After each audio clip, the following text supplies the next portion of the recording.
গায়ে কয়েদির পোশাক, হাতে হাত করা, দুই পাশে পুলিশ, এমন চেহারায় হঠাৎ দেখা গেল জনপ্রিয় অভিনেতা আরফান নিশোকে। সবারই মনে প্রশ্ন জাগে, তিনি কি গ্রেপ্তার হয়েছেন?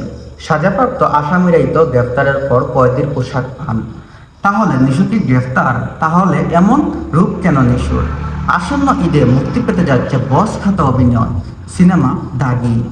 এই সিনেমায় প্রচারের অংশ হিসাবে বৃহস্পতিবার 27শে মার্চ রাজধানী গুলশানের শুটিং ক্লাবে আয়োজিত সম্মেলনে তিনি হাজির হয়েছেন কয়েদির বেশে।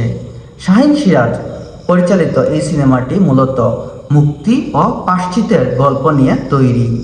সংবাদ সম্মেলনে চমক দিতে নিশুকে পুলিশের ভ্যানে করে আনা হয়।